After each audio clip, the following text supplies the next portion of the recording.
兄様はバイオリンを弾いているとき、とても幸せそうなお顔をしますね。バイオリンを弾いていると心が和むのだ。私も兄様のバイオリンの温かな音色を聞いていると、心が安らぎます。それなら弾いている甲斐があるな。兄様は将来、バイオリン弾きになるのですか？兄様？私の未来は生まれた時から定められているんだよ。お前にはまだ難しい話だったな。兄様、悲しいお顔をしています。なんでもないよ。心配してくれてありがとう。兄様、先ほどの曲をもう一度弾いてくださいませ。気に入ったのか？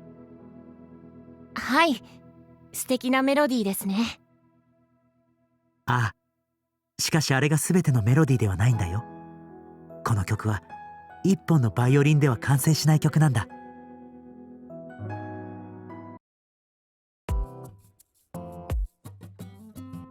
大丈夫っす。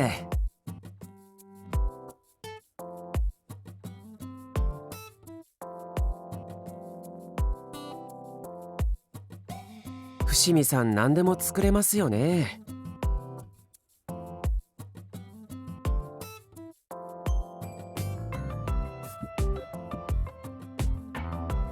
すね。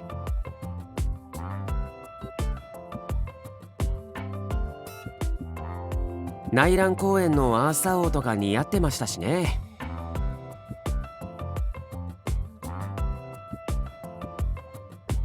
あの人むちゃくちゃなリクエスト多そうだから苦労しそうっす。それはまあシトロンさんの主演はシトロンさんが本当になりたかったものにしてあげたいなって。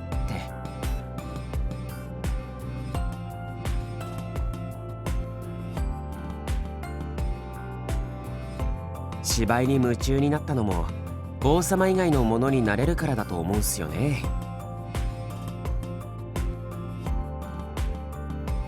俺の書ける範囲の話だといいんすけど。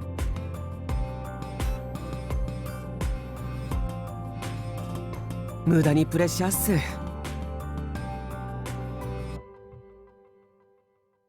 シトロニア、茶が入ったぞ。懐かしい匂いだな。ちょうどザフラから茶葉が届いた。向こうは変わりないか？最近は叙勲式の準備で忙しいらしい。もうそんな時期か。タンジェリン王子が初めての叙勲式の訓練で苦戦しているようだ。ああ、あれはやることも多いからな。シトロニアの時のことを思い出すな。私は初めての式典から完璧にこなしていたが。演奏でミスをしていただろ。練習では完璧だったがな。あんな些細なミス気づいていたのはお前くらいだ。まったく変なところで目ざとい。しかし叙勲式は覚えることも多いが、王宮楽隊との演奏もネックになりそうだな。タンジェリン王子もバイオリンは習っていたが、そこまで本格的にやっていたわけではないだろうしな。私も父の代理で何度か演奏したが、毎回緊張したものだ。懐かしいな。久しぶりにシトロニアのバイオリンが聴きたくなった。こちらに来てからは一切バイオリンに触っていないな。もう弾けないかもしれない。それは残念だ。専属講師も絶賛する腕前だったのに。そういえばいつかタンジェリンにバイオリン弾きになるのかと聞かれたことがある。タンジェリンが今よりもずっと幼い頃だ。無邪気なものだな。ああ、昔のタンジェリン王子はシトロニアにべったりだったが、今は立派に成長した。きっと叙勲式もきちんと役目を果たすだろう。そうだな。シトロンさん、ちょっといいっすか？つづる、どうしたね？あ、もしかしてシトロンの出演依頼が入ったね。そんなわけないでしょ。そっちじゃなくて、次回の春組公演のことなんすけど、シトロンさん主演にしたいって監督とも話してて。おう、とうとう難をチンして私の出番ね。美味しそうっすけど、満を持してっすね。で、脚本のテーマとかなんかリクエストないっすか？やってみたい役とか。そうね。子供の頃でも王様以外になりたかったものとかなかったんすか？物心ついた頃から王になると教え込まれていたからね。考えたこともなかったよ。つづるとコメディアンにはなれたしね。なってないでしょ。俺もシトロニアからなりたいものなど聞いたことがないな。やりたいこととかでもいいっすけど。バイオリン弾き。え？バイオリンが弾きたいよ。バイオリン？そういえば今の私になれないものはないのだった。そうだな。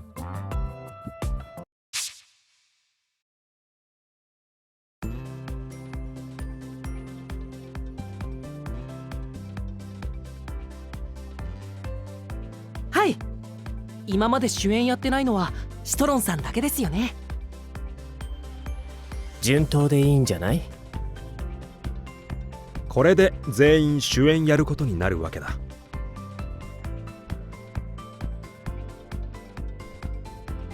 で、シトロンさんの希望でバイオリンを弾く役にしたいと思ってます。バイオリン？今までになかった題材だな。舞台で弾くってこと？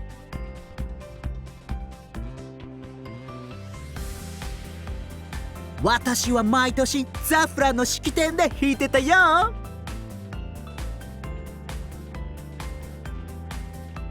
さすが隠れハイスペック。バイオリンくらい俺だって。シトロンさんのバイオリン聞いてみたいです。こっちに来てからは全然弾いてないから弾けるかわからないね。そもそもバイオリン自体ないんじゃないか？確かに。ありまーす。昔初代がオーケストラものの公演をした時に揃えた楽器があります。本物なので音もちゃんと出ますよ。へえ、さすが初代は羽振りがいい。うちはヤクザが財布の紐握ってるからな。今持ってきますからちょっと待っててくださいね。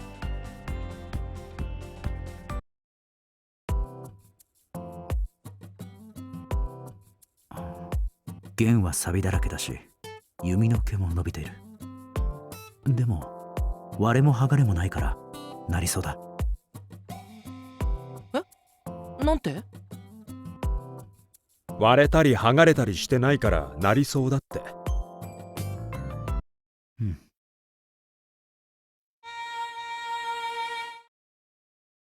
調弦？楽器を構える姿もそれっぽいね。なんかかっこいいです。こんなものかな。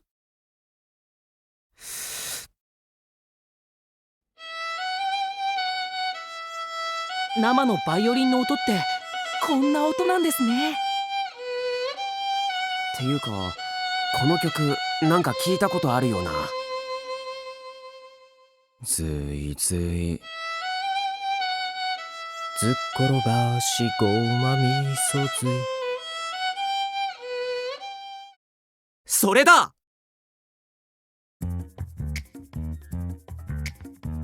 それっぽく弾くから感動しかけたじゃないっすか。本当に弾けんの？今のは冗談ね、テヘペロ。ちゃんとこういう曲も弾けるよ。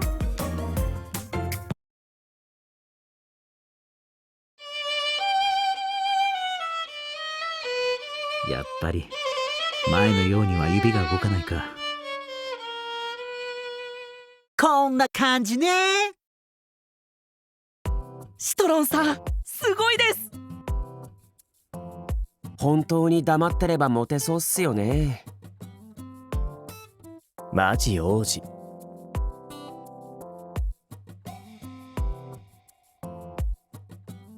俺だってあれくらい。バイオリン貸せ。おう、ドーナツされたね。強奪？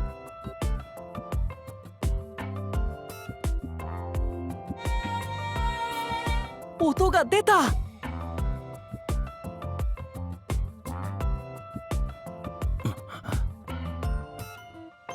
まあまあ、ムキになるなって。初めて触って音が出せたなら十分だろうるさい。俺も次の公演でバイオリン弾く。あれくらい弾けるようになる。二人のバイオリン弾き？どういう話だ？対決ものとか？う。バイオリンで？バイオリン武器にして戦う新しい戦隊ものか。そういうのありそうっすけど、春組っぽくないでしょ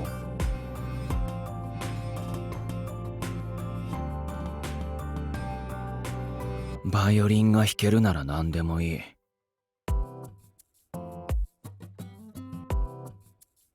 ああ、まあさっきの曲でインスピレーション湧いたんで大丈夫そうっす。劇中にも入れたいっすね。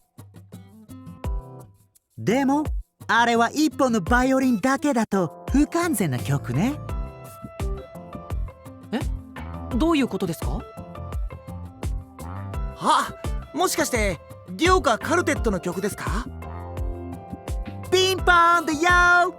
モーツァルトの弦楽四重奏曲ね。へえ。そうだ、お話もカルテットにしたらどうでしょう。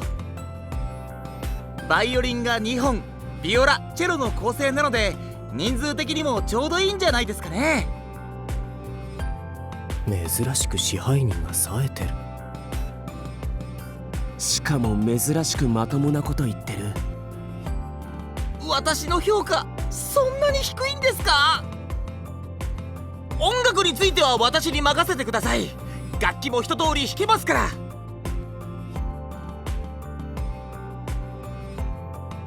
なんか罠がありそう。バッドエンドフラグか。公演初日に支配人が楽器全開させる流れだな。絶対それだ。皆さん、さっきからひどいです。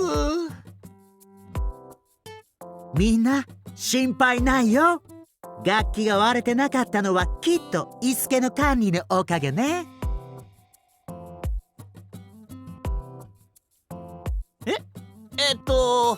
まあその楽器は昨日偶然倉庫で見つけたんですけどね。それまで存在も忘れてたっていうか。全然ダメじゃないっすか。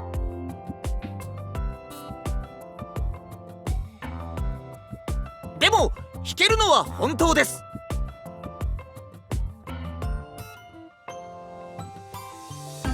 お任せあれ。って言っても本番までにあの曲を弾けるようになるのは難しいんじゃない？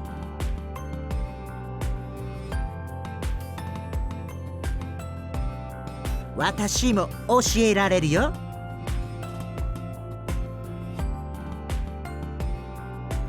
俺は独学でいい。俺のバイオリンであんたを惚れ直させる。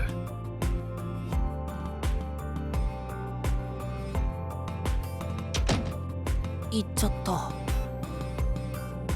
バイオリンじゃなくて芝居がメインって分かってるのかあいつ。妙な方向にやる気出しちゃったな。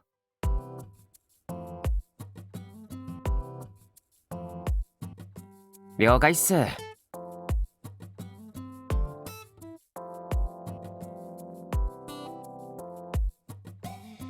お疲れ様でした。お疲れね。お疲れ。おつっす。ああ、つづる。ん？俺楽器 NG で。なんで？お前、舞台上で楽器を持ちながら怪しい踊りを踊る俺を見たいのか？了解っす。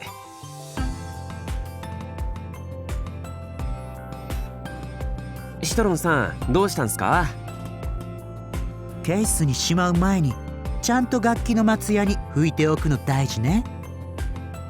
松ヤニってこの白い粉っすか？そうね。これを弓につけないと音が出ないよ。へえ、なるほど。そういえばさっきの曲なんて曲なんですか？だよ。ああ、だから弾いたんですか。そういうことね。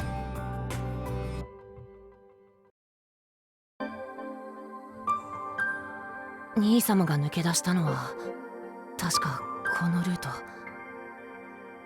兄様、そこにいるのは誰だ？タンジェリン様。ミカ。こんな夜更けにどうなさったんですか？お前もついてこい。命令だ。お待ちください。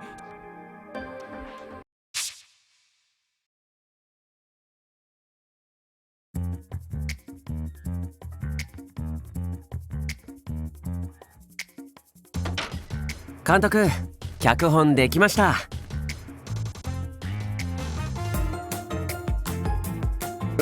どうしたのって何が？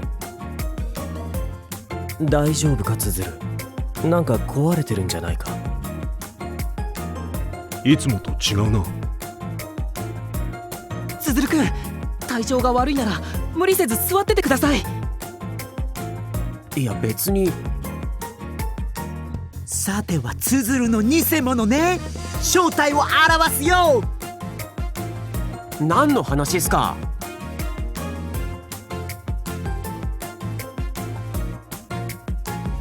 脚本が書き上がったタイミングでベッドに投げ込んどいた。マスミくんが？ GJ。 賢明だな。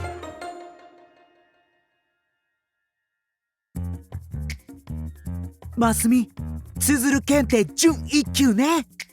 私も次受けるよ。そんな検定ないっす。とにかく俺のことはいいから読んでみてください。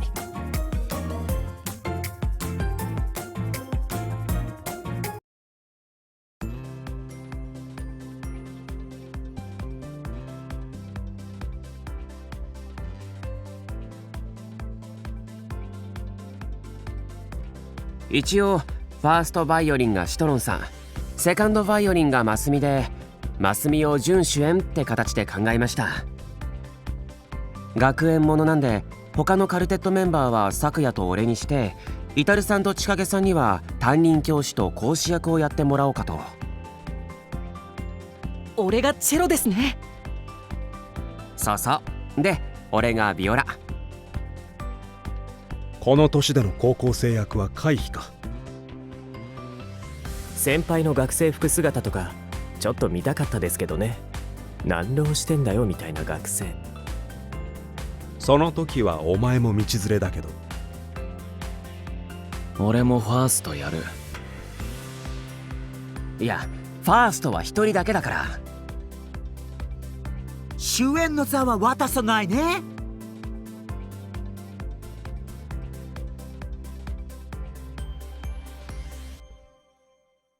あざっす。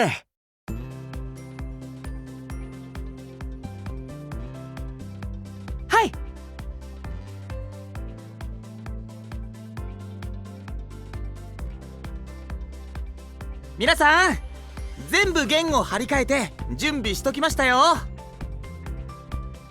おお、こうやって並んでるの見ると壮観。わあ、チェロって大きいですね。ビオラも結構でかいんですね。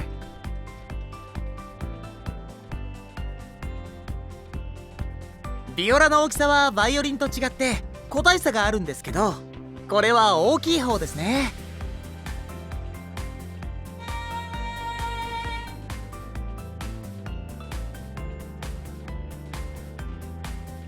音程もしっかりしてきましたね。主演の座が危ういね。靴に画鋲入れるよ。そんなことしなくてもシトロンさんの主演は変わらないから。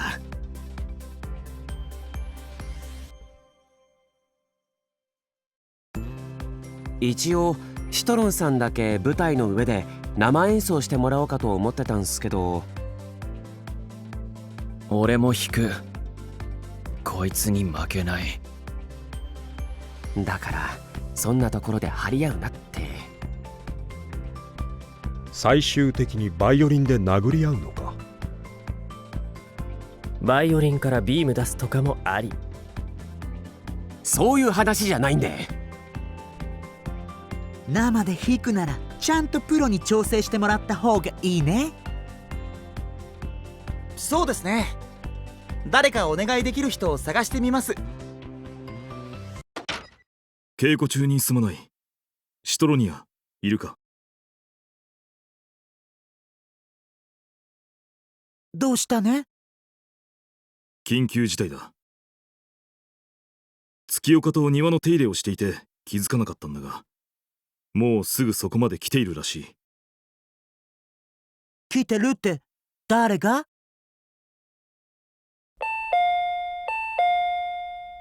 はいはーい。来た。とにかく行ってみましょうか。そうだね。兄様。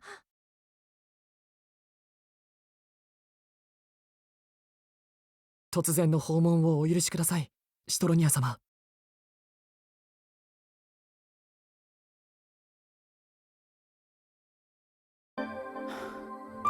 それでどういうことなんだ？今は叙勲式の準備で忙しいと聞いていたが。皇太子として初の大仕事となる叙勲式がどれだけ大事なものか分かっていてここに来たのか？厳しい訓練が嫌になって逃げ出してきたなんて言い訳はもう通用しないのだぞ。タンジェリン、黙っていては分からないだろ。私も悪いのです。タンジェリン様のお気持ちをお察しすることができませんでした。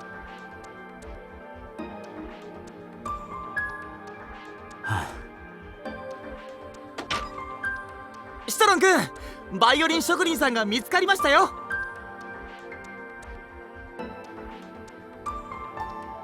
バイオリン？兄様、バイオリンを弾かれるのですか？私は兄様のバイオリンをもう一度。タンジェリン、今はそんな話をしている時ではない。これはお前には関わりのない話だ。王宮の者たちも困っているだろう。すぐに帰るんだ。嫌です。タンジェリン、絶対に帰りません。それなら勝手にするといい。兄様。シトロンさ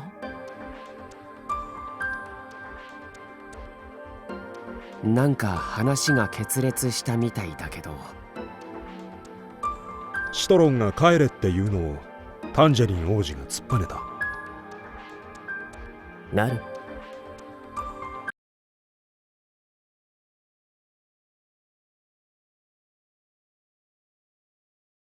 ありがとうだよ。片付かないね。かたじけないだな。ミカも今夜は泊まっていくといい。申し訳ございません。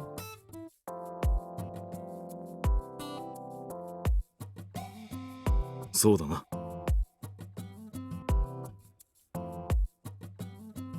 俺とシトロンさんの部屋に泊まったらどうでしょう。きっと兄様はいいって言わないね。タンジェリン王子。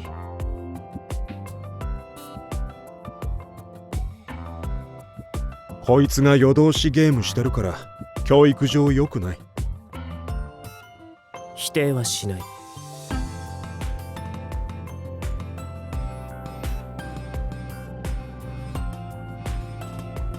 俺たちの部屋に来ないか。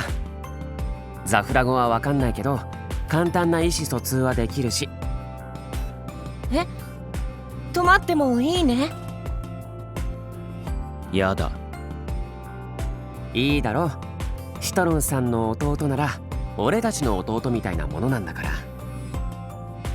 弟なんていらない。一人っ子でいい。初めて下の子が生まれる時の幼児みたいな反応すんな。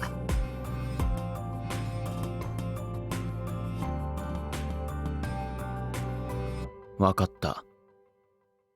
即答かよ。俺に任せて。ほんと監督にだけは素直だよな。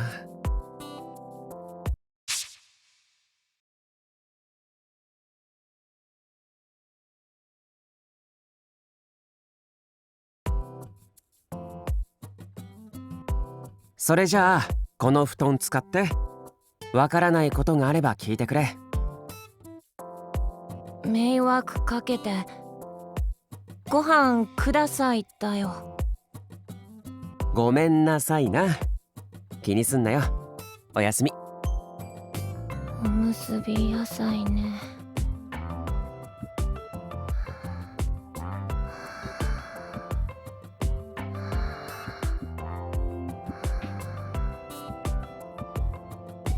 もう寝たのか。やっぱ疲れてたのかもな。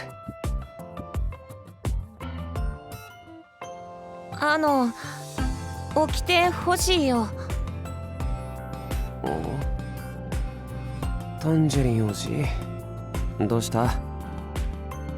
トイレに行きたいね。ああ、なんだ。連れてってやるよ。アリゲーターだよ。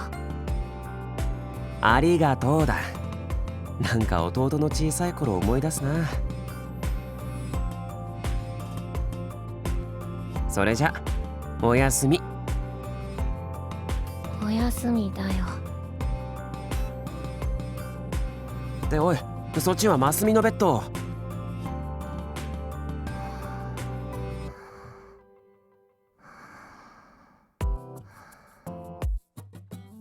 邪魔。おい、かわいそうだろ。そっちに布団あるし。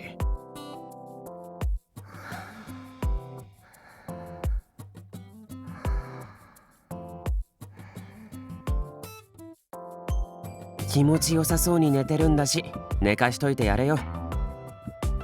やだ。監督に任せろって言ってただろ。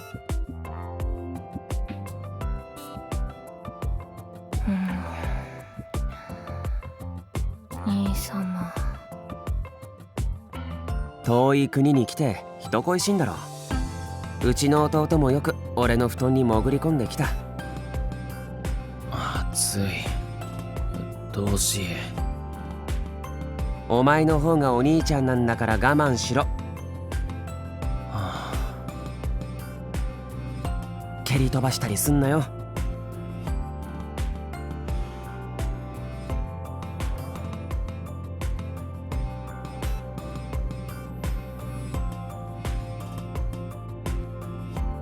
てもう寝てるし。やれやれ。マスミ、隣座るね。マスミ、これはなんだよ。マスミ、これはどうやって食べるね。うざい。っていう割にちゃんと世話してやってるんだ。レアだな。どうも一人っ子だから対応に戸惑ってるみたいですね。ここにも年下はいるけど、マスミをこうやって頼ってくるようなやつはいないもんな。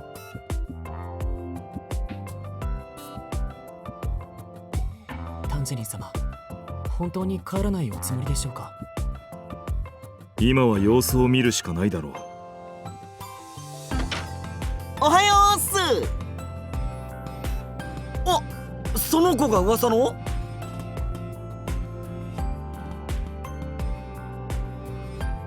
よろしくっす。すっげえシトロンさんに似てる。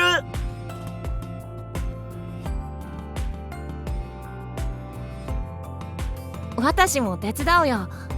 働かざる者クールべからずね。何でも言ってください。お手伝いします。手伝えることは何でも言ってくれだって。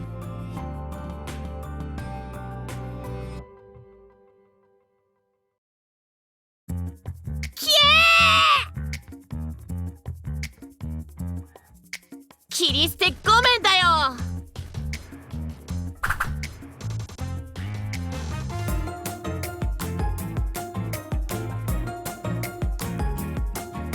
この国では食材を切るときはこうするって兄様に聞いたね。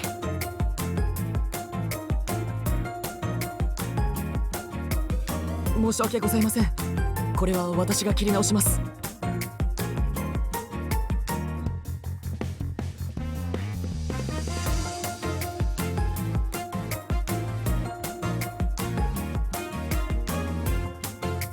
わかったよ。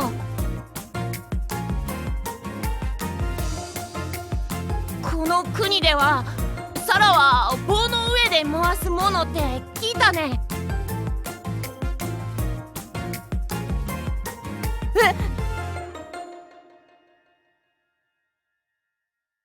はっ。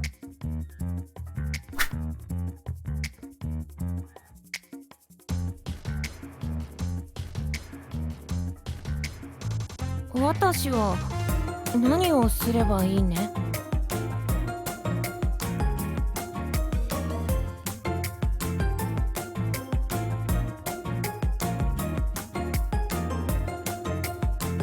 ごめん、黒鯛だよ。私役に立たないね。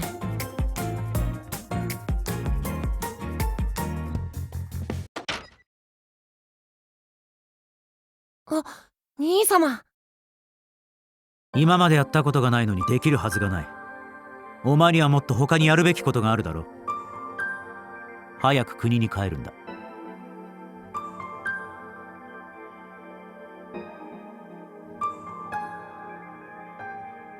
監督、そんな必要ないね。タンジェリンは次期王になる立場だよ。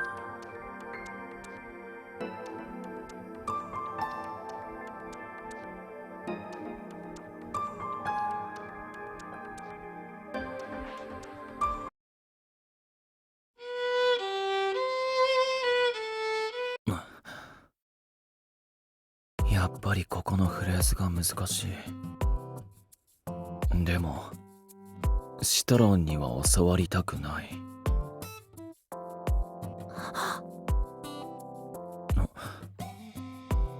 その曲は何？じっと見られてるとやりづらい。そこはポジション移動した方がやりやすいね。ポジション移動？こうやって指の位置を2つずらすよ。今より高い音まで同じ弦で弾けるようになるね。それに音の質も柔らかくなるよ。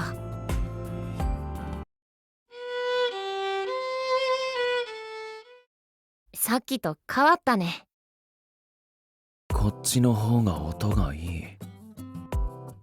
マスミはスムージーがいいよ。それは筋。おお、私間違えてばかりね。俺にバイオリンを教えろ。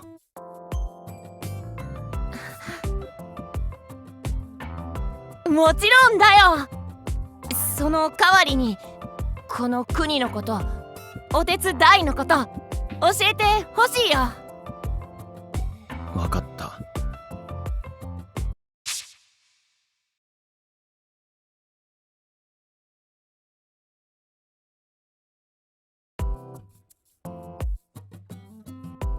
このスポンジに洗剤をつけてこうやって洗う。なるほどだよ。何してるんだ？マスミくんがタンジェリン王子にお皿の洗い方を教えてあげてるんです。へえ、珍しい。というか、マスミって家事の手伝いできたんだな。普段サボってるから知らなかった。できるならやれよ。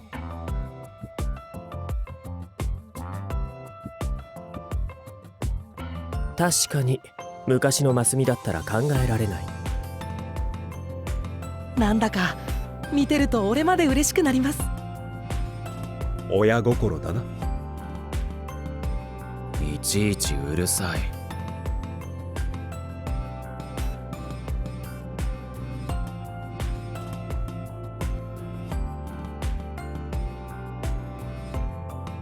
片付けなら私も。私洗い物をするよ。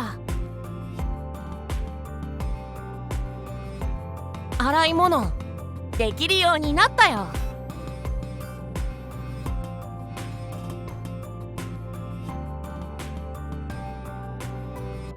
任せてだよ。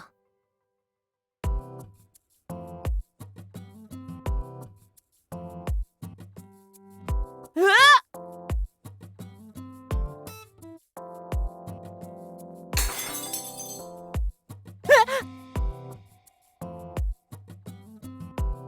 お皿割ってごめん、白菜だよ。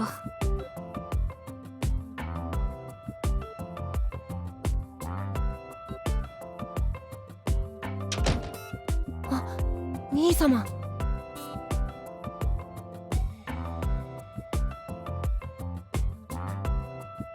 私やっぱりダメね。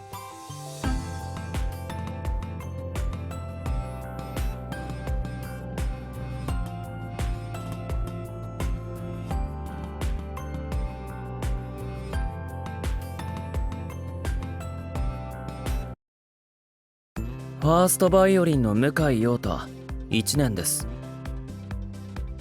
1年がファースト？首席入学の将来有望な1年だからな。チェロの米田優です。陽太と同じく1年です。僕西園寺さんの演奏大好きです。この間のコンクールの最終選考も聞きに行って。ファーストは僕がやる。え？当然だろ。僕の方がふさわしいし、ファースト以外やる気はない。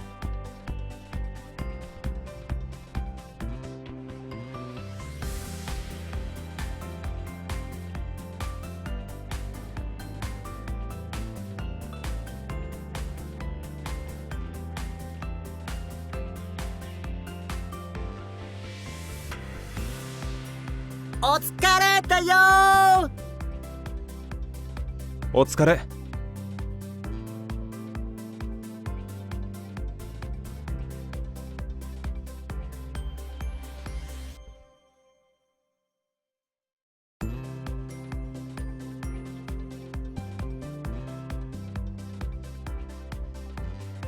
よし、わかった。頑張れ。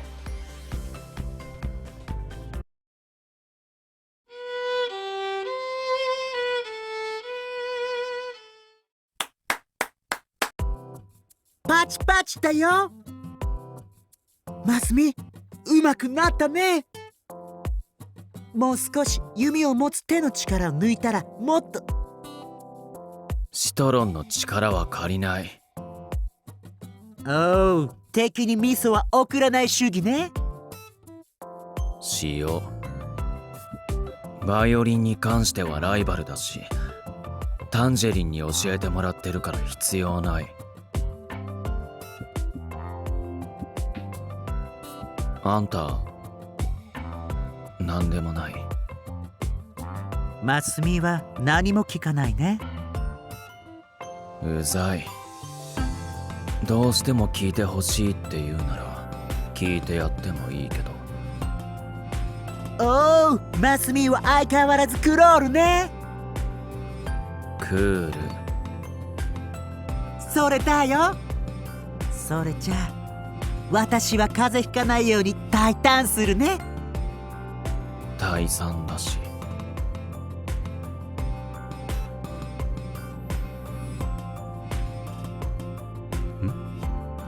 いい匂いがする。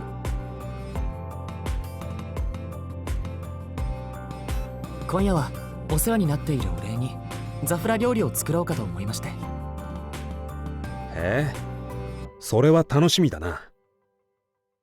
ザフラ料理を作ってくれるらしい。俺も手伝う。何のスパイス使うのか興味あるし。ありがとうございます。せっかくなので向こうから送ったスパイスをいろいろ使ってみようかと。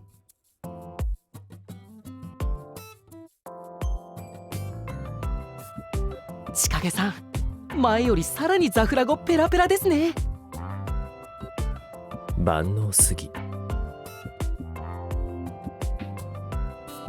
のスパイス、こういう料理に使うんだ。なかなか癖がある味なので組み合わせには気をつけないといけないんです。へえ、勉強になる。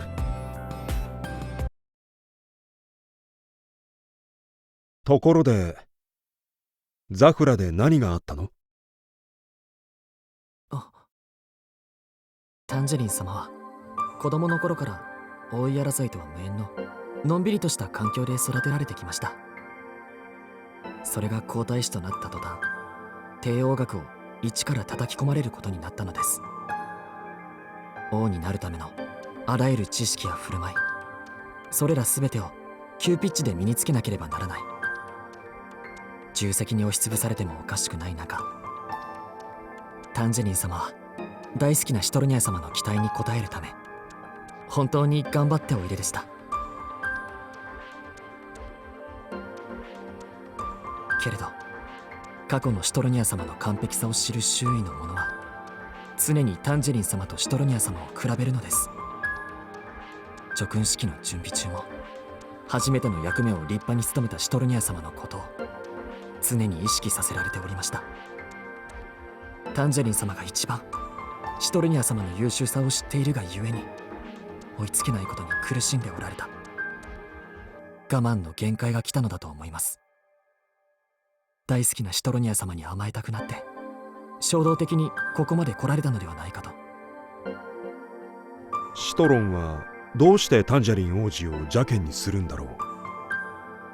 幼い頃から帝王学を身につけていたシトロニア様にはタンジェリン様の甘さが許せないのかもしれません。それはどうだろうな。付き合いが長くない俺にもシトロンが愛情深い人間だということはわかる。シトロンは人の弱さも過ちも許せる人間だろう。そんな彼が家族に対して何の理由もなくそんな風に突き放すとは思えないけどね。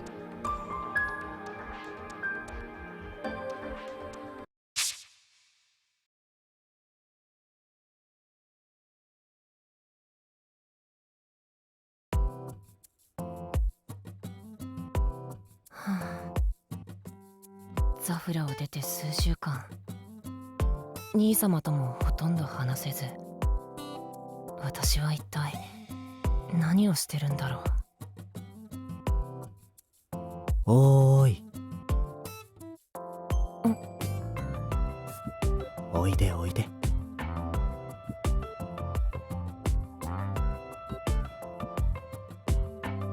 そこ座って。わかったよ。はいこれお土産に持って帰りな。これおもちゃね。食玩、この国の文化の一つです。おお、兄様に聞いたことあるよ。その筋の人に大人気ね。そうそう。あとこれ。これ最近流行ってるゲームだから一緒にやろう。はい。やったよ、買ったね。おお、うまいうまい。初めてにしては慣れてるね。昔王宮で兄様と遊んでたね。兄様がこっそりゲーム機を手に入れたよ。なる。王宮で私と遊んでくれたのは兄様だけだったね。私はいてもいなくてもいい王子だったから。兄様だけは私にいつも優しかったよ。いろいろなこと教えてくれたね。シトロンのこと大好きなんだ。もちろんね。一番尊敬する人だよ。それなのに私兄様に迷惑かけてるね。兄様もきっと私のこと嫌いになったよ。あんまり落ち込むなって。シトロンも嫌ってるわけじゃないと思うし。イタル優しいね。こういうの俺末っ子だから慣れてないんだけどね。何してるんだ？見ればわかるでしょう。ゲームで負けた茅ヶ崎が王子にアイアンクロー？ゲスパーオツ。千影はゲスパーね。そこは覚えて帰らなくていいから。わかったよ。千影もゲームするね。少しだけなら。レア。なんだよ。いえ別に。シトロンは用事があって出かけてるみたいだから、その間は日本のお兄さんズが遊んであげよう。お兄さんズ？つづるも言ってたけど、シトロンの弟なら春組の弟みたいなもんだから。確かにな。春組、みんなの弟。タンジェリン、さっき教えた技で一緒に先輩潰そうな。はいね。面白いな。やってみたら？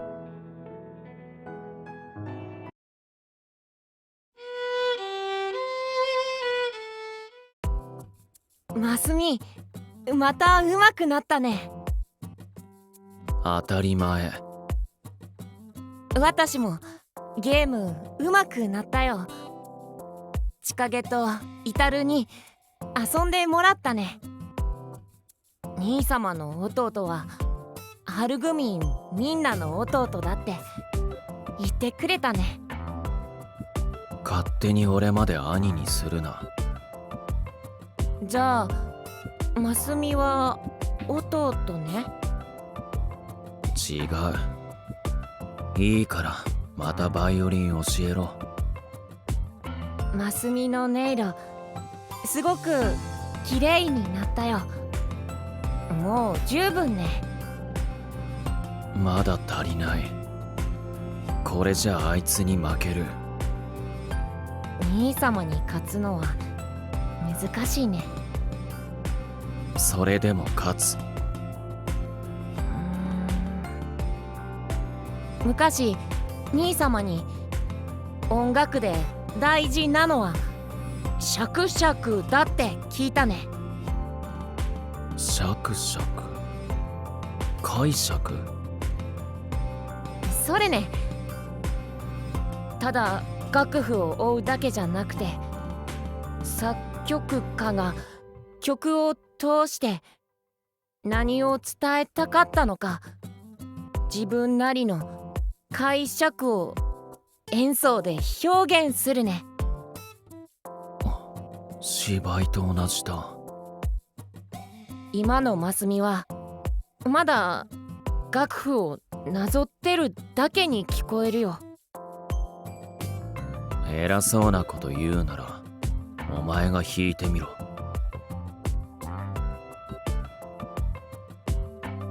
なんだ、弾けないのか。そんなことないよ。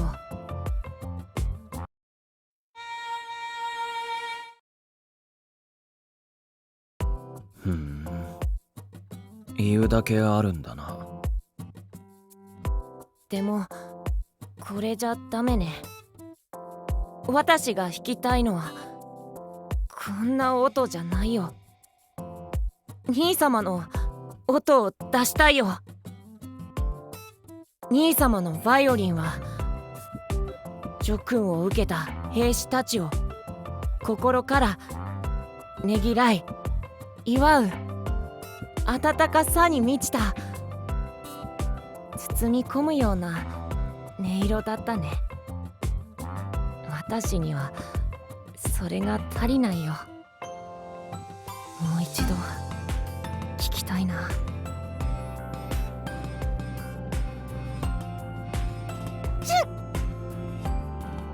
風邪ひく前に中入るぞ。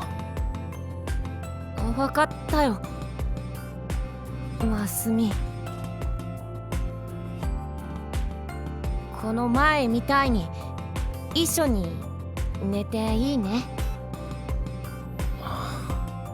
しょうがない。マスミ、かりんとうね。ありがとう。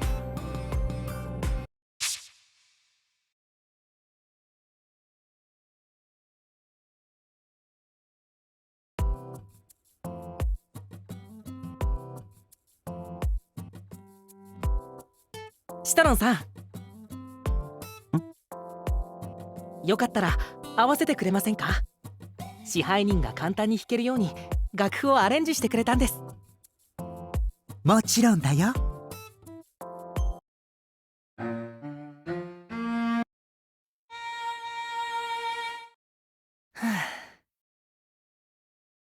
さくや、上達したね。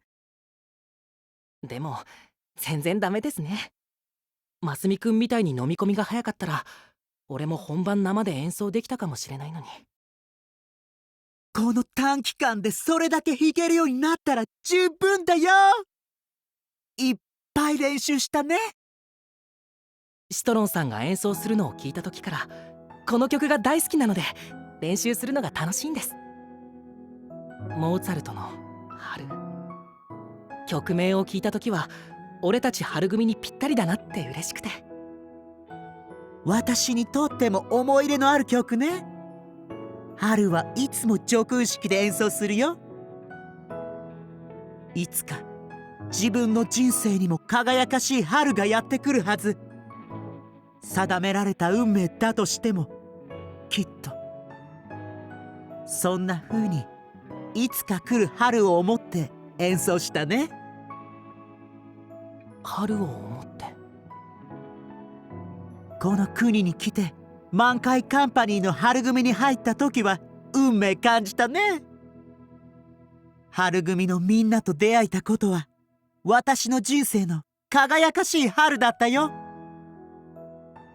俺もシトロンさんと春組のみんなと家族になれたこと、ずっと運命だと思ってました。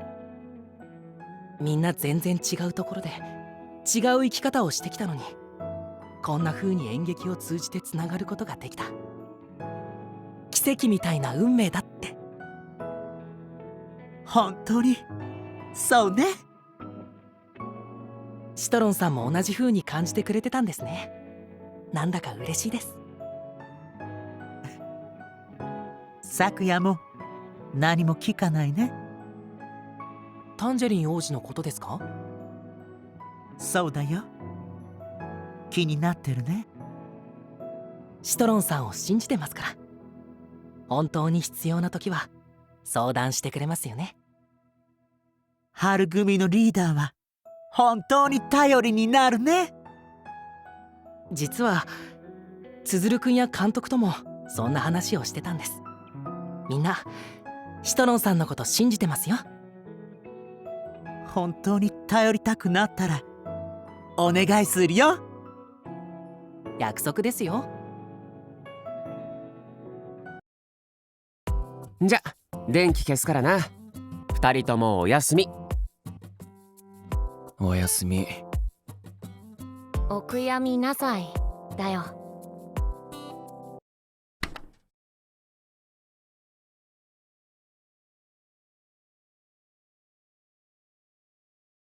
早く寝ろ。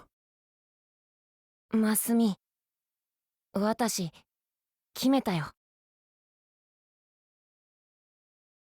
ザフラに帰るね。叙勲式まで1ヶ月以上あるけど、私は不器用だから早く帰って稽古を積まないといけないよ。いろいろ迷惑をかけてお面くださいね。春組の公演、来週からだけど。本当は兄様や春組のみんなのお芝居見たかったよ。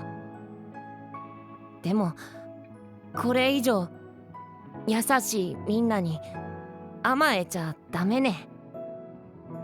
兄様は優しいからきっと私のためにわざと厳しくしてるね。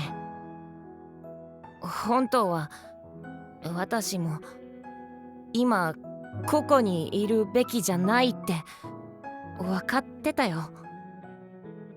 それなのにどうしても兄様に会いたくてわがままだったね。兄様も本心ではあんな態度取りたくないはずね。私が兄様を苦しませてるよ。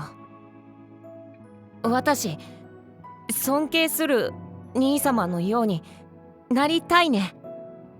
そのためには今までみたいに甘えちゃダメなんだよ。昔嫌なことがあるといつもこうやって兄様のベッド潜り込んでたね。兄様はいつも頭を撫でて慰めてくれたよ。兄様だけが私のこと認めてくれたね。でももうそれじゃダメだよ。俺も子供の頃嫌なことがあった時、ばあちゃんの布団に潜り込んだことがある。辛い時に誰かに寄りかかることは別に悪いことじゃない。それが家族の役割だってこの劇団に入って知った。何も言わなくても頼んでなくても鬱陶しくても本当に助けてほしいときは監督やみんなが助けようとしてくれる。それが家族なんだって。だからあんたも甘えていいんだと思う。アリゲーターだよ。マスミ、兄様見たいね。鬱陶しい。それでもそれが家族ね。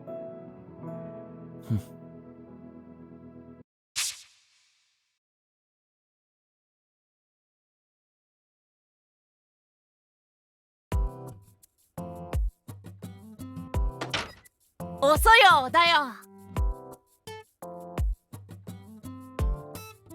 兄様、私は明日ザフラに帰ります。明日ザフラに帰る？ずいぶん急だな。タンジェリン王子帰っちゃうの？来週から公演なのに。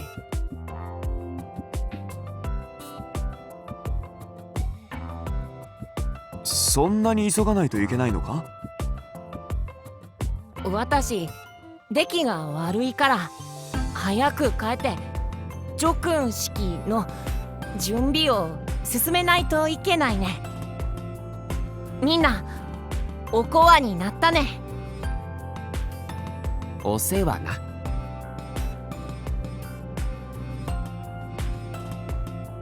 な。もう決めたね。ここに来てよかったよ。みんな優しくしてくれたし楽しかったね。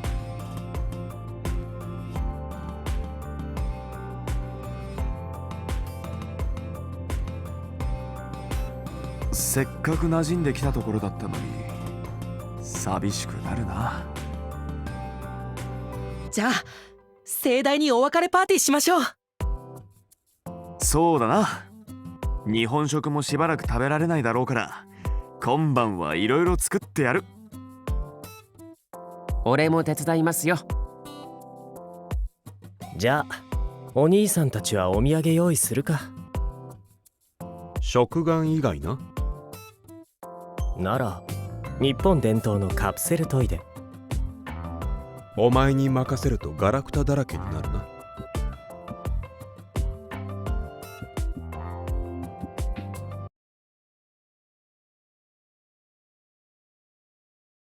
シトロニア、成り行きとはいえせっかくここまで来たんだ。お前の舞台を見せてやらなくていいのか。仮にもお前は国際芸術文化大臣だろ。相手は次期国王陛下だぞ。分かっている。タンジェリン王子に対する厳しい態度も本意ではないのだろ。いつかの自分を見ているようで直視できないか。お前にはお見通しだな。怖くなったのだ。父上がタンジェリンに王としての才を見出したのは事実。私もタンジェリンが剣王になる資質を有しているというのは分かっている。けれどタンジェリン自身の気持ちはどうだったのだろうか。突然重責を押し付けられて戸惑わないはずがない。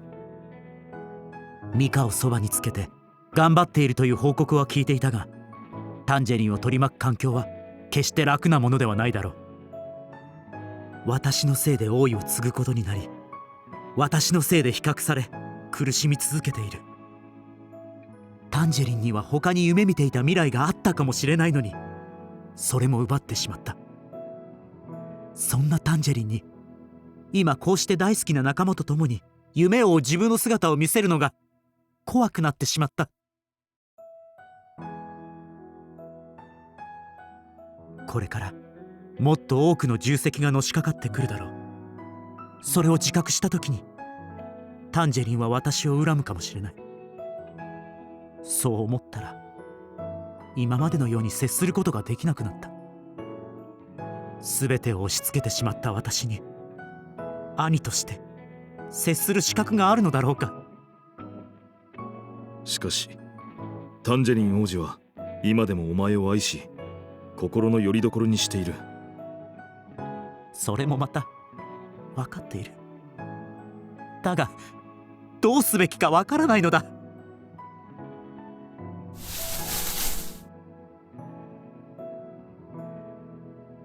壁に耳、障子にメアリー、背後にマスミね。盗み聞きは早口言葉600回の刑だよ。前聞いた時より増えてるし、ザフラ語わからないから罪にはならない。それよりあんたに言いたいことがある。真面目な話ね。では俺は席を外そう。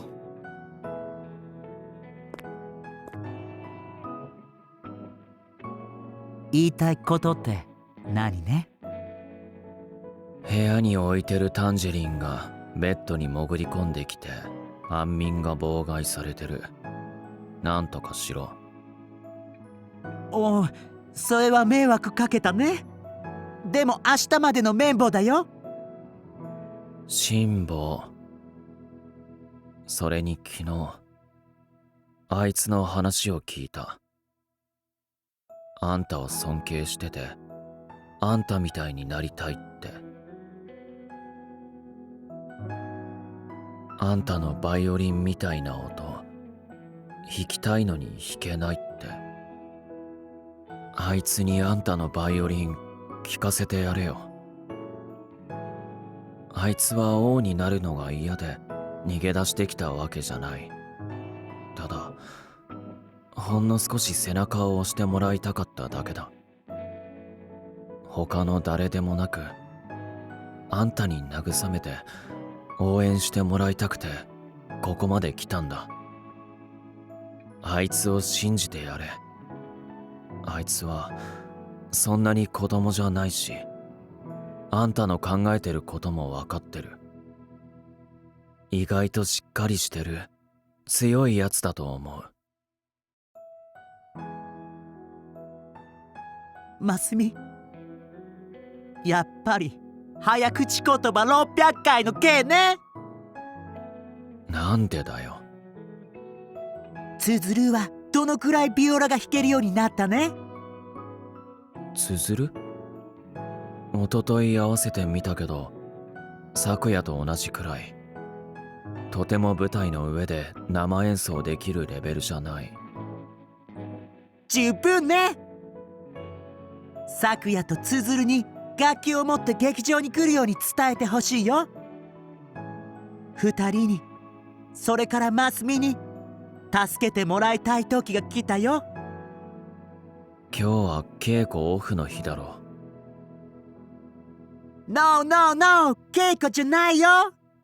私たちの春を楽しむ時間ね。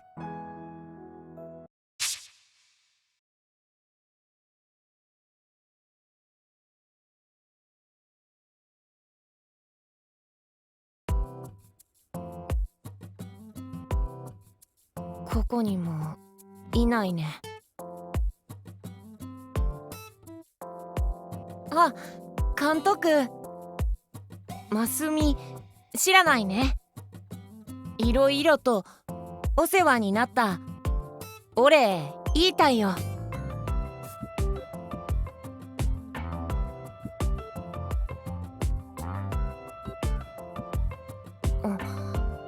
わかったよ。稽古中ね。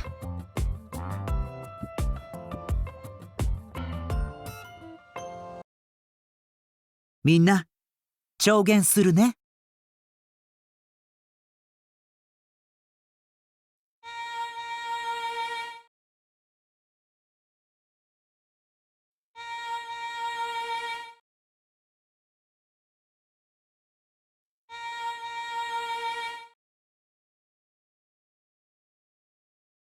兄様、バイオリンを？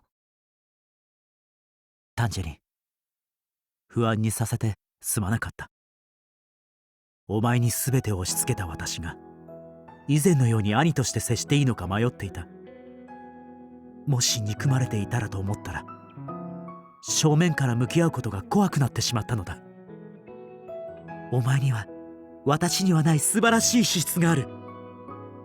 お前なら私にはなることができなかった王になれるだろう。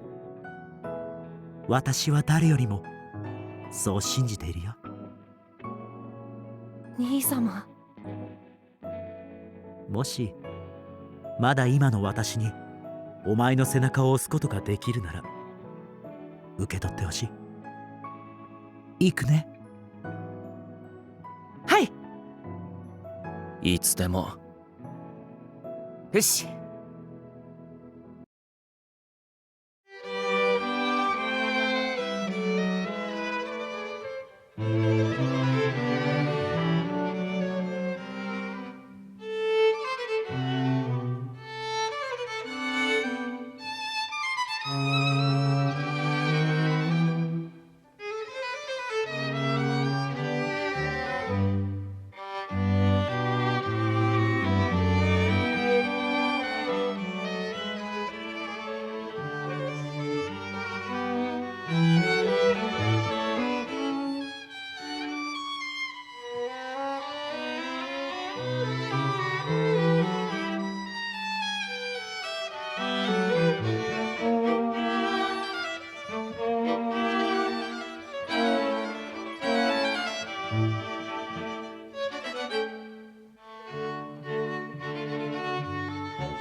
兄様、私は兄様の演奏がやっぱり大好きです。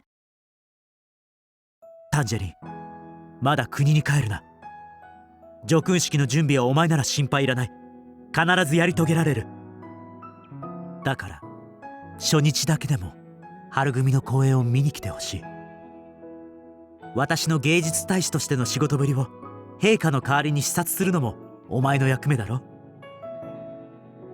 はい。それに何より愛する弟にお兄ちゃんの晴れ姿を見てほしいよ。じゃなきゃ死んでも死にきれないね。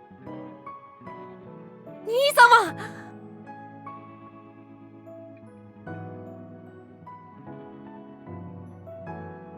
やれやれ、やっといつもの調子に戻ったか。日本のお兄さんズも一安心だな。ま、こういういざこざも兄弟の証でしょ。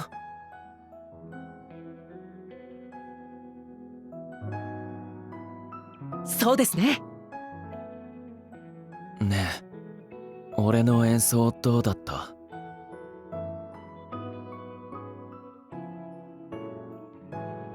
あんたへの気持ちを伝えたいことをいっぱい込めたから。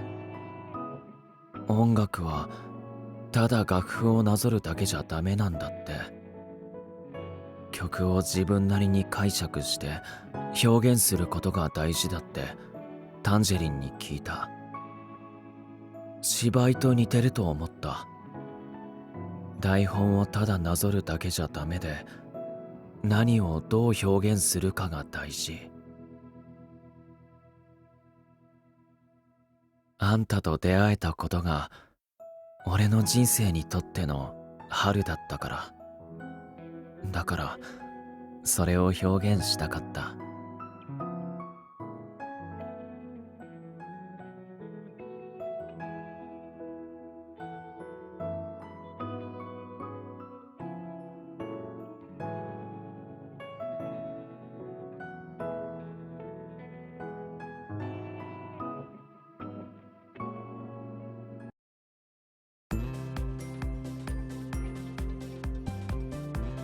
ワキワキするね。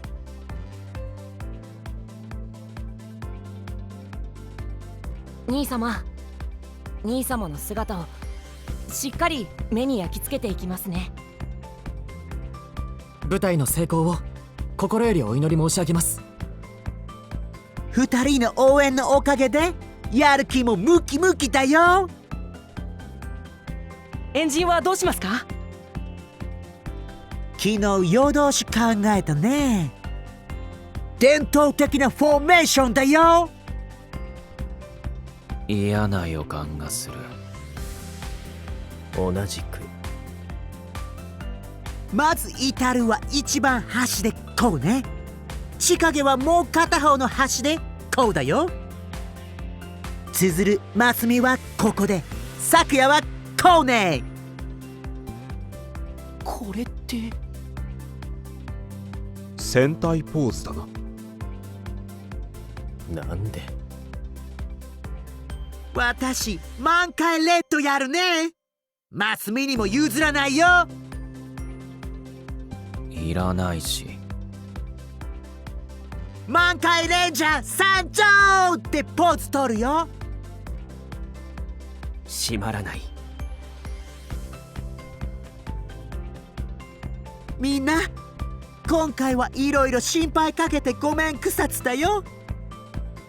タンジェリンのこと弟のように可愛がってくれたこと、私を信じて見守ってくれたこと、本当にありがとね。私の人生の春はみんなという家族ができたことだよ。マスミにも世話になったよ。マスミは意外とおせっかいで優しいね。初めて会った時はこんな男だと思わなかったよ。もう世話なんて焼かない。これだけ一緒にいてもまだ知らないことばかりだよ。これからもきっといろいろ知っていくね、お互い。きっとこれからももっとずっとみんなのこと大切に思うようになるね。シュクラン。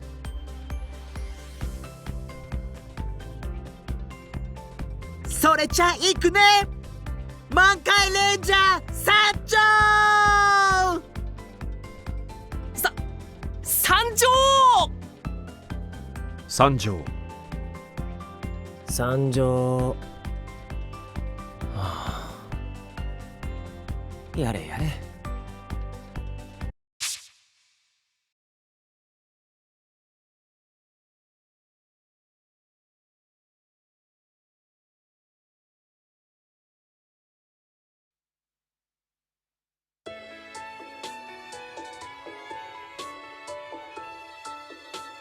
西園寺、校内室内学コンクールに出てみないか？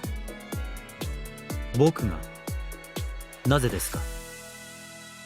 なぜって、お前もこの学校の生徒だろう。室内学に興味はありません。まあそう言うなよ。実はバイオリンが一人怪我で抜けて困っている奴らがいてな。今はコンクールの準備もないだろう。助けてやってくれないか？他に適任がいるのでは？同時期に校内独奏コンクールがあるからな。それがなかなか。わかりました。え、本当に？そちらから頼んでおいてなぜそんなに驚くんですか？いや、ダメ元だったからな。助かるよ。3年の日野克美がまとめ役だから連絡しとく。まさか校庭が俺らと室内学とは。君は？ああ、知らないか。ビオラ専攻の日野克美。今度の室内学コンクールの代打引き受けてくれたんだって。ああ、西園寺エニスだ。名乗らなくてもみんな知ってる。他のやつら紹介するから来てくれ。ファーストバイオリンの向井陽太、1年です。1年がファースト？首席入学の将来有望な1年だからな。チェロの米田優です。陽太と同じく1年です。僕西園寺さんの演奏大好きです。この間のコンクールの最終選考も聞きに行って。ファーストは僕がやる。当然だろう。僕の方がふさわしいし、ファースト以外やる気はない。ああ、でももう練習が進んでてさ。わかりました。いいのか？構いません。曲はハイドンの弦楽四重奏74番。騎士か。ファーストバイオリンが目立ちすぎて、ただでさえ目立たないその他がもっと目立たなくなる。無謀だ。どうせやるならモーツァルトの春がいい。いやでももう練習も。この程度すぐに弾けるだろう。楽譜を用意してくれないか。僕ですか？早くしてくれ。はい。さすが皇帝様。軽く合わせてみよう。初見でですか？マジかよ。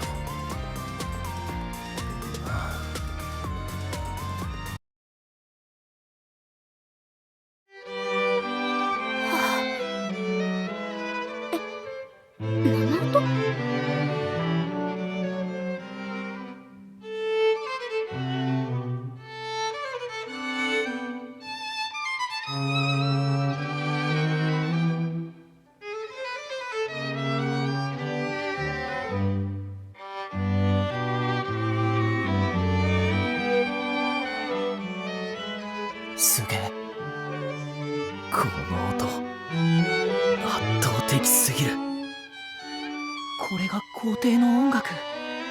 飲み込まれるみたいだ。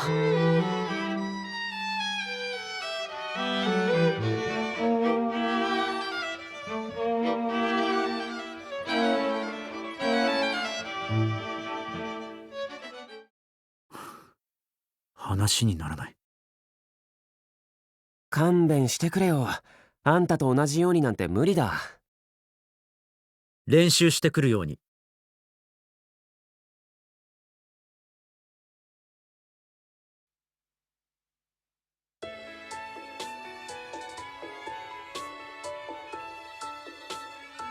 エニス先輩、もう少し抑えてください。みんなついていけない。だったらついてこられるように努力すればいい。それができたら苦労しないって。チェロ、43小節目からずれてる。すみません。全体的に音が耳障りだ。ああ。すみません。西園寺、そんな言い方じゃ伝わらないよ。とりあえず今日はこのくらいにしといたら。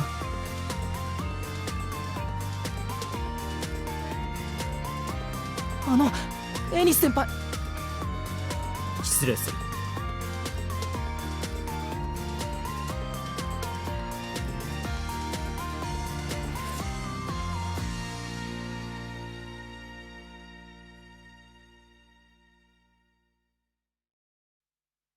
やっぱり皇帝に室内楽は無理だろう。合わせる気がない人と合わせるなんて無理です。困ったね。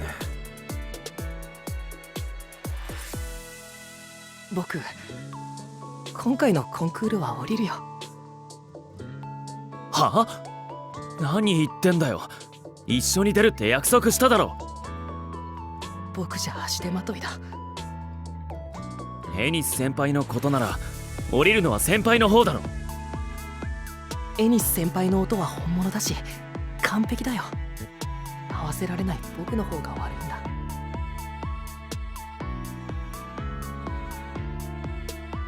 ヨタ、どこに？エニス先輩、ユウが今どんな気持ちでいると思ってるんですか。練習だっていっぱいしてる。それでもあんたの完璧な演奏には届かない。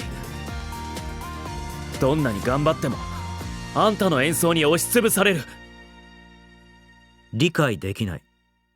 潰されたくないなら潰されない演奏をすればいい。演奏がバラバラなのはあんたのせいだ。あんたの音は孤独だ。あんたそのものだ。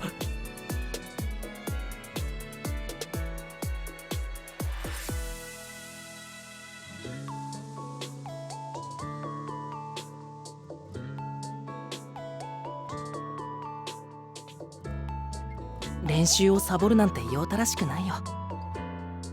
どうせこんな状態でコンクールなんて出られないだろ。僕と違ってヨータには才能がある。きっとエニス先輩ともやっていけるよ。やっていきたくなんてない。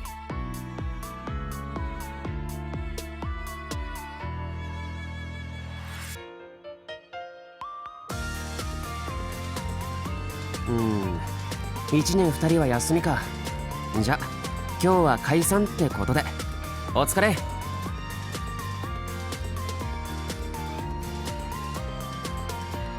あれ、西園寺一人？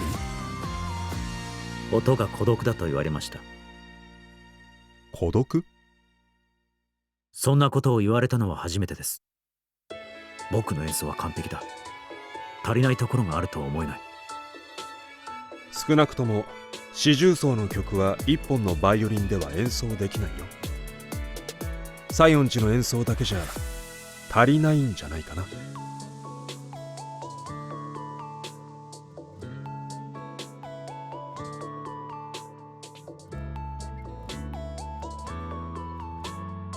ユウ、練習ならもう。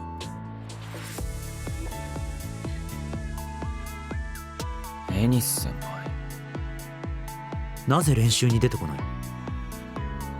俺なんて必要ないでしょ。四重奏の曲はバイオリン一本では完成されない。わかりました。出ればいいんでしょう。出れば。でもその前にユウに一言謝ってくださいよ。なぜそんなことをしなくてはならない？謝るようなことはしていない。とにあんたはもう。あれ、克実先輩は？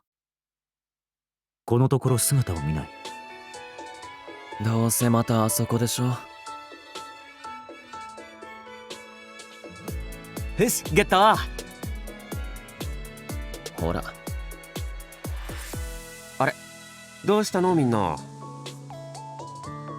なんだここは。ゲームセンター来たことないですか？ない。じゃあちょっとやってみる？練習はどうするんですか？まあまあ、これも社会勉強の一つってことで。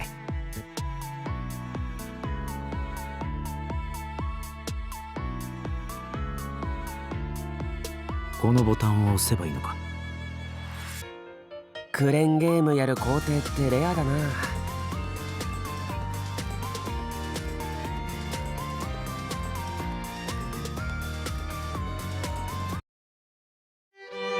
もっと軽くハーフタクトを意識して。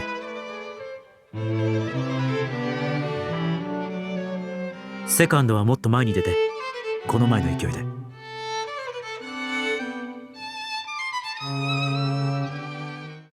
今の4小節は悪くなかった。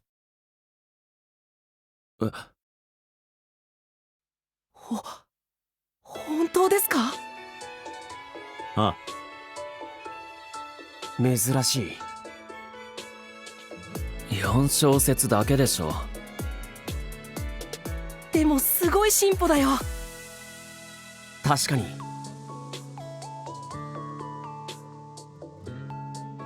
皇帝も笑うんだな。どういう意味だろうか。そのままだよ。初めて見た。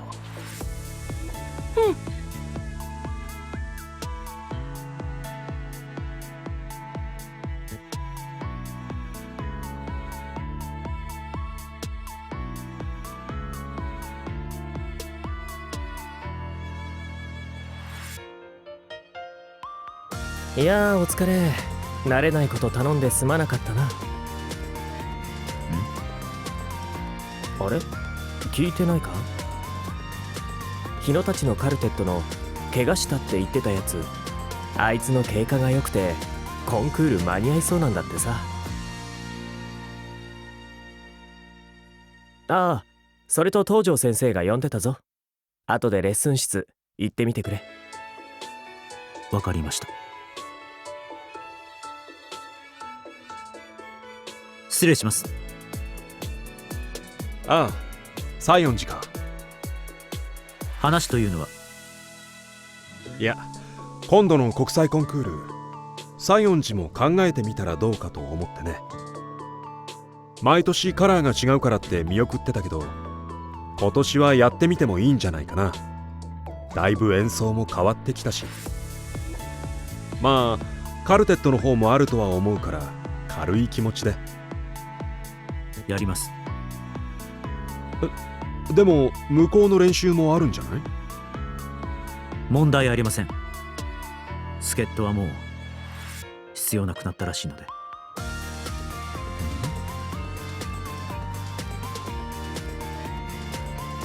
エニス先輩、どうして練習来なかったんですか？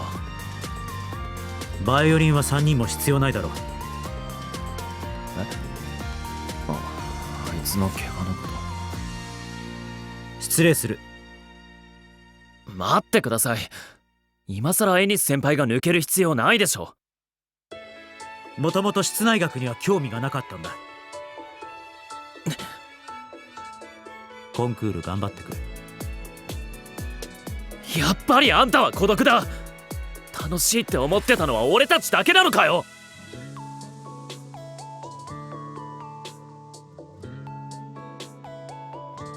で、どうする？エニス先輩ありきの春ですしね。もともとやる予定だった騎士に戻すか。いいですよ。どうせもうエニス先輩もいないんだし。ヨータ、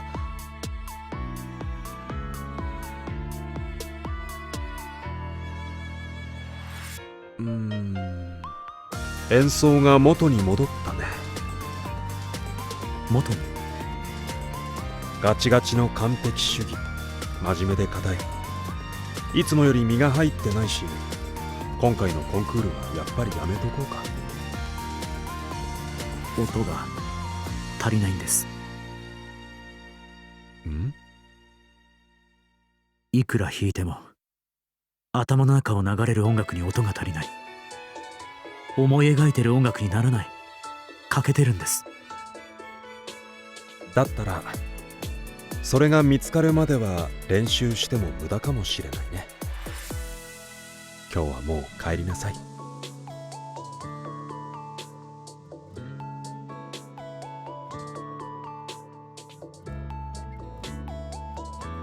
エニス先輩、こんなところでどうしたんですか？まだレッスン中なんじゃ。今度の国際コンクール出るんでしょ？音が足りないんだ。いくら弾いても音が欠けていて完璧な音楽にならない。カルテットを抜けてからずっと。カルテットはバイオリン一本では足りないんでしょう。一人でいくら弾いても欠けたままです。戻ってきてください。本人含めてゆうや克美先輩とも相談して、今回は大事をとって休んでもらうことになりました。俺たちも音が足りないんです。分かった。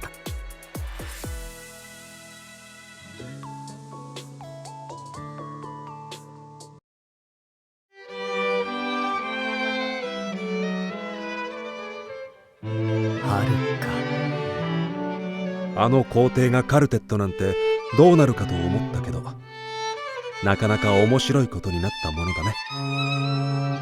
無理を承知で頼んだ甲斐があった。いろいろ大変だったみたいだけど。本コンクール最優秀賞は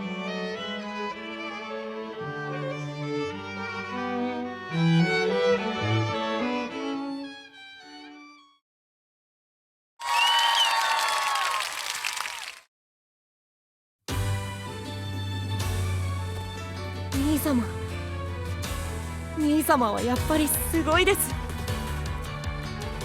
さすがシトロニア様ですね。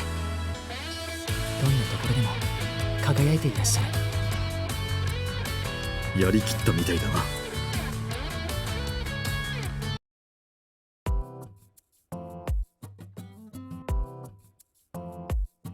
乾杯！乾杯！乾杯だよー。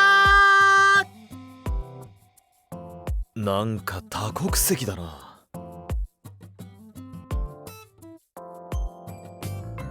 ミカがいるうちにザフラ料理を極めときたくて。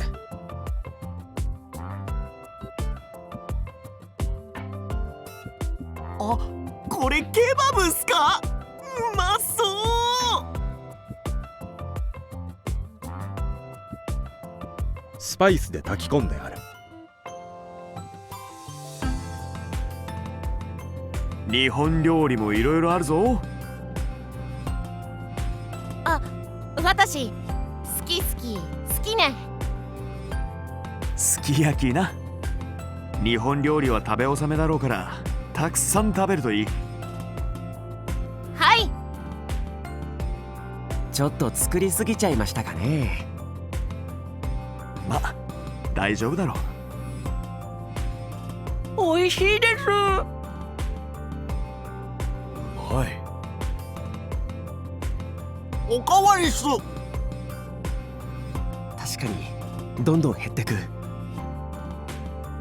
これお土産。あ、カプセルトイは回避したんすね。その代わりフィギュアになった。あんまり変わらないじゃないですか。これお土産三角あげる。ご当地ペナント。ザお土産だな。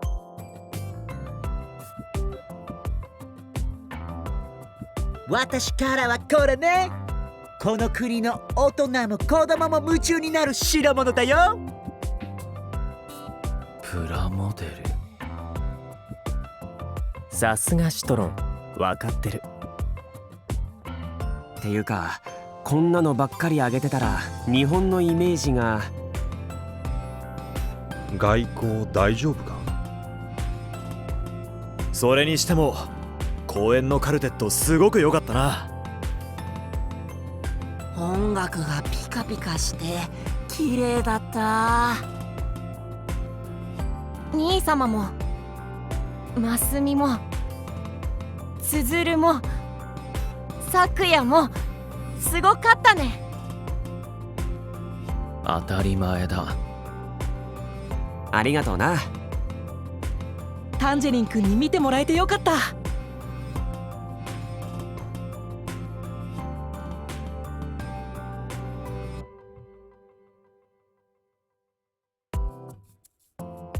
監督、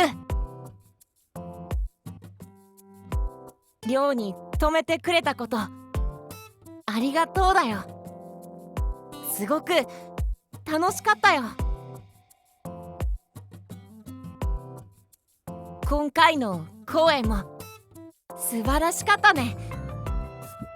それでザフラ国皇太子として正式に依頼したいことがあるよ。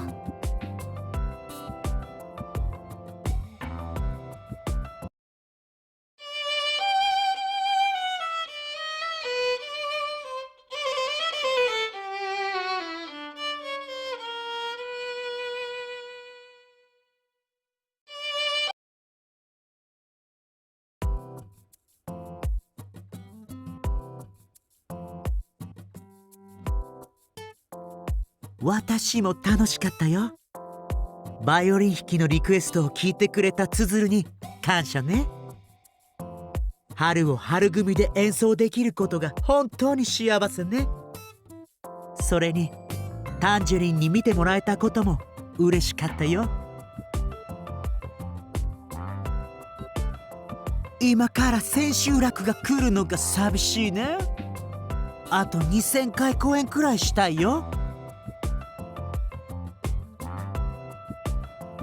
そのくらい大好きな舞台になったよ。お？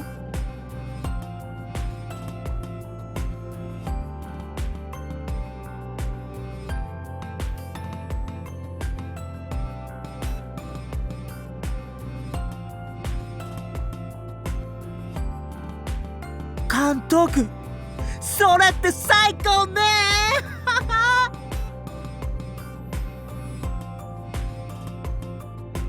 すっごく嬉しいよ。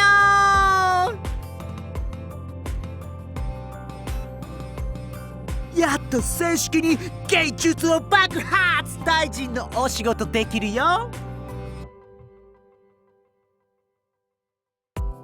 ザフラ王国のみんなもきっと喜ぶね。今から楽しみだよ。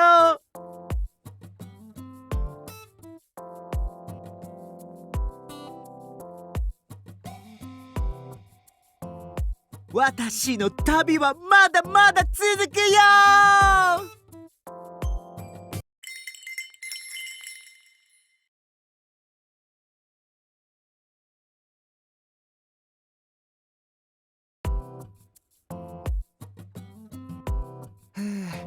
散々だった。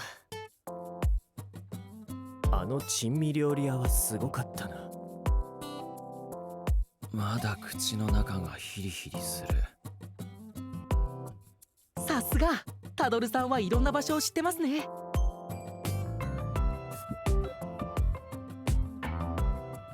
怪しい珍品博物館とかね。あいつを信じた俺がバカだったっす。俺は珍しいスパイス料理が食べられて楽しかったけど。俺も SNS のネタになった。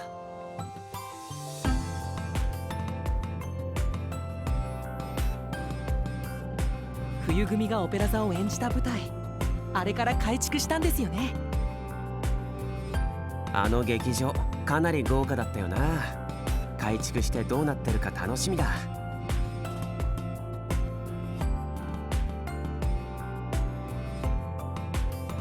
すね。前よりも演奏は上手くなった。今度こそシトロンに負けない。お前シトロンさんにとってはホームのこの場所で勇気あるな。すまない、遅くなった。申し訳ありません。冬組メンバーからいろいろとお土産を頼まれていてな。今日は一日買い物ですか？いや、定期便の食材を増やすために仕入れ元を訪ねたり、最近話題のザフラ料理の味を確かめに飲食店を回っていた。忙しそうっすね。俺はミカと違って料理の才能が全くないが、つまみくらいはレパートリーを増やしたいと思ってな。店でも開く気ですか？味見役ならいつでも言ってください。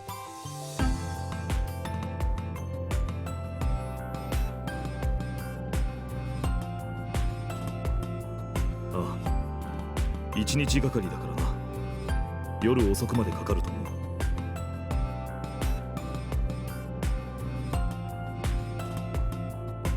明日は叙勲式の後に公演をすることになるんすよね。大忙しだな。ああ、でもシトロニア自身はすごく楽しみにしているし、張り切ってたぞ。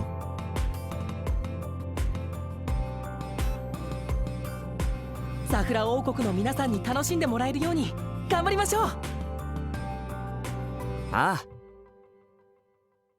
だな。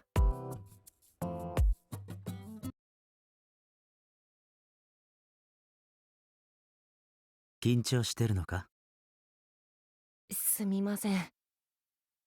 こんなことで動揺しているなんて皇太子失格ですよね。やがて来る春を思うのだ、タンジェリン。その時までは辛いことも苦しいこともあるだろう。それでも誰のもとにもいつか必ず輝かしい春が訪れる。明るくて暖かくて祝福の優しい光が降り注ぎ、何かが始まりを告げる季節。いつかお前のもとにも必ず春が訪れる。その時お前はきっと民からも臣下からも愛され慕われる良き王となるはずだ。はい、兄様。昔から私にはなりたいものが一つだけありました。私はずっと世界一尊敬して愛している兄様のようになりたかった。兄様のような人間に王になります。その時がきっと私の人生の春です。ありがとう、タンジェリン。お前こそ私の誇りだ。いよいよ始まりますね。この雰囲気の中で演奏なんてそりゃ緊張するよな。すげえロープレみたい。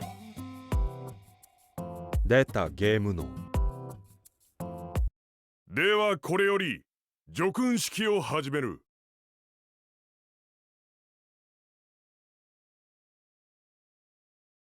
この後がシトロンさんとタンジェリン王子の演奏ですね。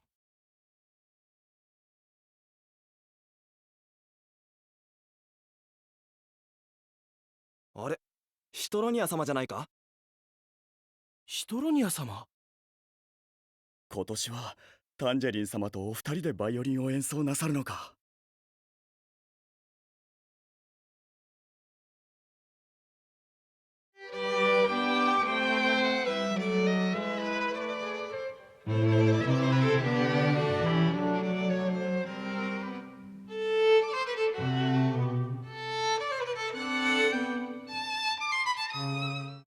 皆がこの国の人々のため尽くしてくれたこと、深く感謝します。皆が我が国の宝です。叙勲おめでとう。この後同じ春にまつわる演劇を披露するので、こちらも大いに楽しんでほしい。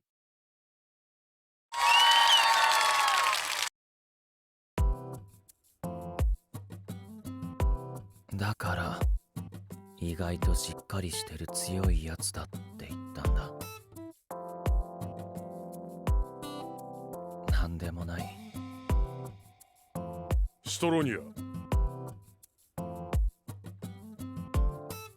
すまないがまだ一人叙勲者がいるのを失念していた。そんなことってあるの？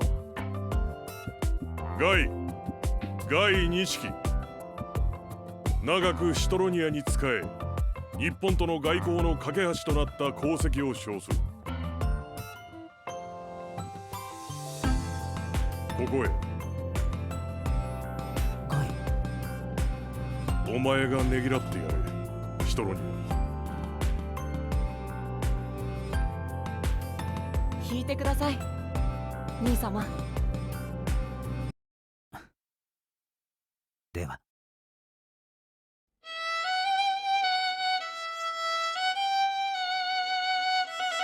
ずいず